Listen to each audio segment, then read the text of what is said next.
لە چاوپێکەوتنێکی تەلەڤیزۆنیدا بەڕێوەبەری گشتی باجەکان و خانوبەری میری حکوومەتی هەرێمی کوردستان ئاشکرای دەکات بەشێک لە کۆمپانیا نەوتیەکان باج بە حکوومەت نادەن و هۆکارەکەشی بۆ بابەتی سیاسی گەڕاندەوە. ئەمە لە کاتێکدایە سەرجەم پیشەوەرانی هەرێم ساڵانە لەلایەن حکوومەتەوە باجیان لێوەردەگیرێت. ئەتۆکو دوکاندارێک باجە دیت؟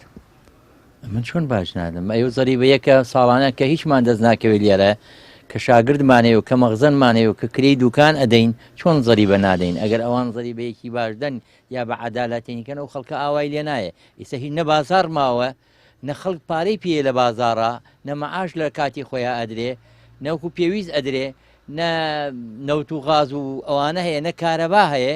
ئێمە کرێی کارەبامان لێسێن، کرێی زەریبەمان لێسێن، ئەمانە هەمووی زەختێکە بەسەر ئێمەوە. کەواتە ئەم خەڵکە هەر هەمووی بەڕاستی بێتاقەتە، بێحەواسە. یعنی بۆ ئەم ناعەدالەتێک کە هاتووەتە ئاراوە. یعنی خەڵک دوکاندار بەیانیە تا ئێوارە دانیشێ 10,000 دەست ناکەوێت. خۆی بەعکسەوە ئەبێ ئەوان زیاتریان لێوەربگیرێ لە ئێمە.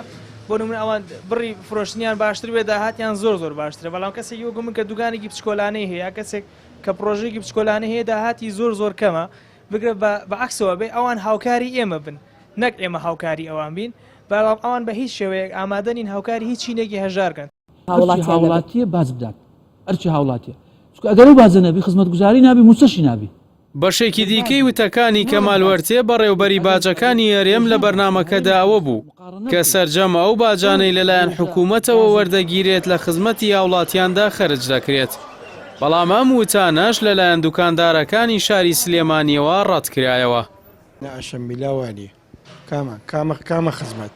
کامە خزمەت